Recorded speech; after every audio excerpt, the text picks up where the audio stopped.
Hi, I'm Alan Ross. We're here at the RE Plus Conference and Exposition. We're talking to thought leaders about the future of the energy economy. So join us and enjoy. Our next guest is Eugenio Marin Aguilar. Is that right? That's I got right. all three names. That's right. I wanted to do that. He's the director of FUMEC. We're going to get into FUMEC a little bit, but one of the things that I wonder really, that we're here at the RE Plus conference, and RE Plus is renewable energy. It's the whole world that's changing. Look at the future, like tomorrow. What is happening in renewable energy that you see as important to what FUMEC's doing? Well, first of all, thank you, Alan. I think that renewable energy is transforming every single point in the globe. I mean, in the way we consume things, in the way we think about our environment, and in the way that people are used to see technologies embedded into their day-to-day basis. Right. I think that that transformation point is providing us with a different outline in what's the future all about. So I think that we have to embrace the transformation, and whether you like it or not, you're going to have to live it. Nobody likes change, Eugenio. Yeah, that's true. Right. That's true. You're going to have to embrace it. You're going to have to embrace it, and the sooner it's better, and I think that that's the way we look at things when we see market trends, when we see technologies as supporting these trends, and how that becomes a way of easing things for human life. So I think that's part of the transformation. So one of the things before we started, I mentioned the fact that I had a new grandchild. Yeah. One of the things that motivates me is to leave the world better for her than it is today, right? Yeah. To make it better. Yeah. So it's the idea of change being positive change. It seems like the theme of this entire conference so far today, for all of the interviews, have been some form of change that advances the cause, a positive change, whether efficiency or carbon footprint or whatever it is. It's happening pretty rapidly. Yeah. Talk about FUMEC and how you all are embracing this and what you think's happening within Mexico. Sure. Well, first of all, FUMEC, or the USMFS, the U.S.-Mexico Foundation for Science, we've been around for almost 30 years. This year we had our 30th anniversary. How long have you been with them? Almost 17 years. As a director? Yeah, no, as in leadership position, almost 3 years. Okay. But I've been in different positions all along. So we've done a lot of stuff in creating ecosystems and supporting entrepreneurs in both sides of the border. So we help technology-based companies in Mexico, tech-based companies in the U.S. to address, for example, just growth and economic development, but the new integration and diversification of their portfolios in new supply chains. So that means that we need to help them to be resilient, to be very fast in terms of getting to the market, and closing gaps in the supply chains. So that's a hell of a work, I would say, because it's not easy, first of all, culturally speaking, to understand how entrepreneurs work in the US and in Mexico. I mean, that we are part of the bridge that helps them understand the cultural business environment in both countries.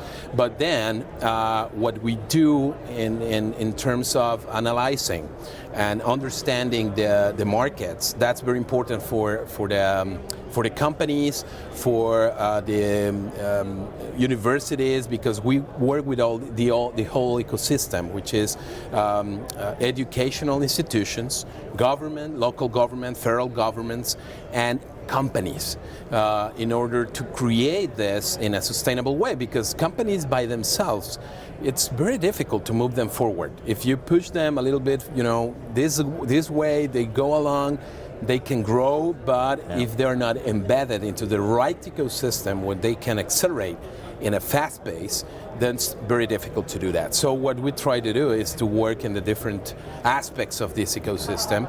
And in this particular sector, we have been working with circular economy activities and trying to address different renewable technologies and specifically advancing some of these products into the market and helping them get to a good point in where they can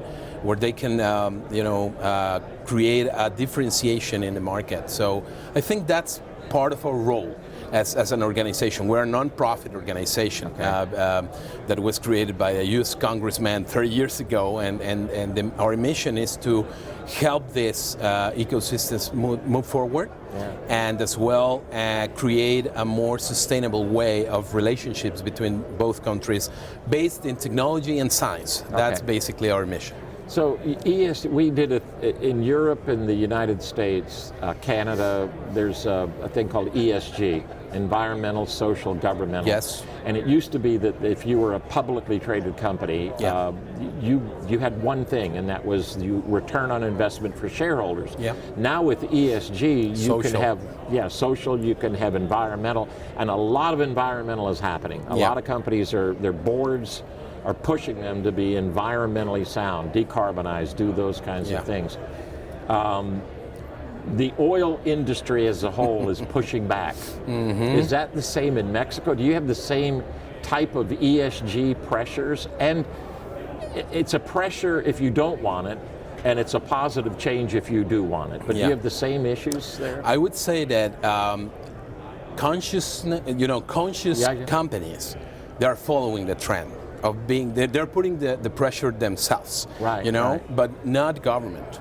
I think they are a little bit behind the curtains, being a little bit reluctant to push in that direction. Do you think maybe that's because the oil industry is such a powerful lobbying industry? It is, and they have a lot of interest in keep that industry ongoing. I mean, look at our government's new refinery in Mexico, and you have a new we haven't built one in 30 years. That's what I'm saying. We have a new refinery that it's not yet there, but has been announced as a great achievement. So, I mean, the thing is, we know. By the way, that's almost as bad as saying you have a nuclear power plant, right? Exactly. It's a new refinery. Exactly. So I think that direction is not sending the right message to the things that are happening around the world.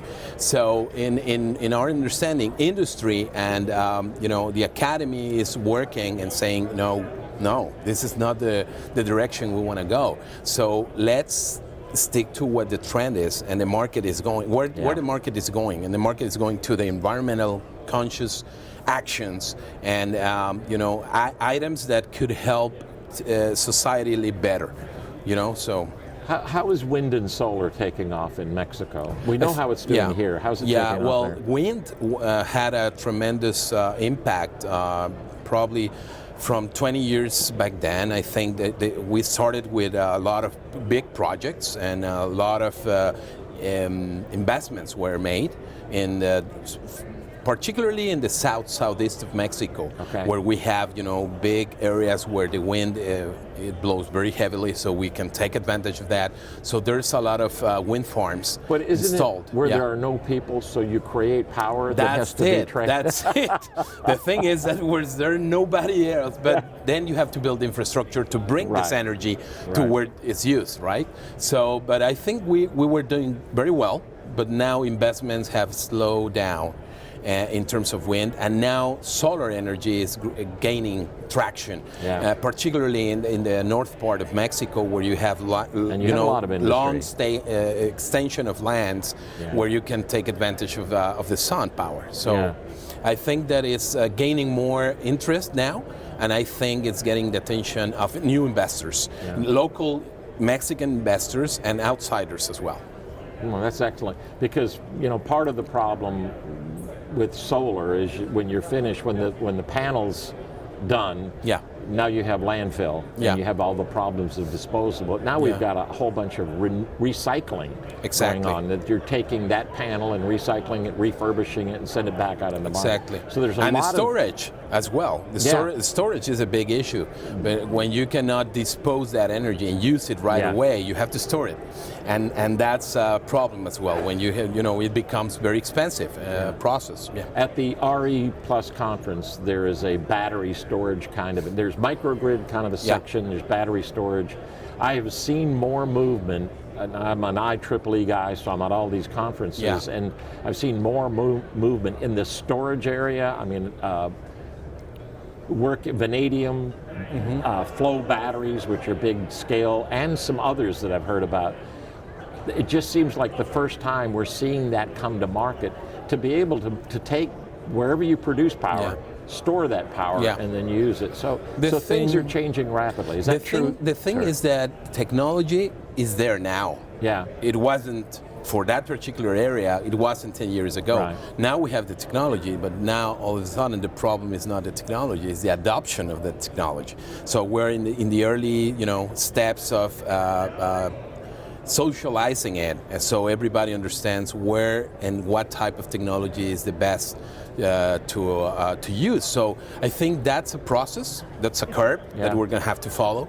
And but anyway, as soon as we get more people interested and adopting in a faster pace, I think we're going to get there. I would say better than what we did with other technologies in the past. So is that part of what FUMEC does? You educate the marketplace? It's part of our role. We have to educate the ecosystem, because sometimes people is hesitant of adopting technologies, is hesitant of going in one direction because they say nobody's going to buy this. Well, not now, but probably 2 or 3 years later, you're going to be there. But you have to start now if you want to be part of the solution. Right. So that's our role is as well to help them understand what's happening outside Mexico, what's happening outside in the world, and where this value-added components, proposals, products that they can develop could match those particular problems. Right. There has to be Mexico and the U.S. are so closely linked, land linked, but also the ability. I was part of the Maquiladora project back years and years ago. You know about it. Yeah, and we had a company on both sides, a company in Mexico Twin City. company? Yeah. We did that. We made furniture. They made office furniture. We made we made everything, but they made office furniture, and we went back. It was quite an amazing time. That cooperation today even lasts. So things that we do together work. Totally, and we have to take advantage of things like the USMCA now, and the recent approved the high-level economic dialogue between the U.S. and Mexico. That allow us to have a framework to operate and bring business cases together. Yeah. So I think that's a key issue that we need to address and let companies know about it and know how to take advantage of it, because sometimes they know that there's something out there, but they say, well, but I'm a small company, I don't know how to use that. So that's part of our role as well, to let them know where the avenues are and how they can take advantage of it. So that was going to be my next question is, how do people get involved with FUMEC in order, because it's not just for big companies. You work for all the little companies, you work for anybody. So how do they get involved with you? So basically what we try to do is we work with local governments who understand the dynamics and problematics. For example, now we're running a program in South Texas. South Texas, first of all, we did an assessment and understanding what was the footprint of entrepreneurial activity in terms of solar technologies. And there was a lot of gaps there that we found. And we said, okay, probably a project that allow us to demonstrate that there's capabilities built in South Texas with entrepreneurs associated with universities and local, I would say, research centers. Okay. They can put together something and create a hub for innovation in the solar arena. Yeah. So we put together a project that now is, we won a prize by the DOE, the Department of Energy, Yeah. and we are in starting with our program, and we're going to select 10 projects or startup companies to be, they're going to be supported by our process, where we're going to help them achieve to be appealing to investors, to be appealing to put their products into the markets.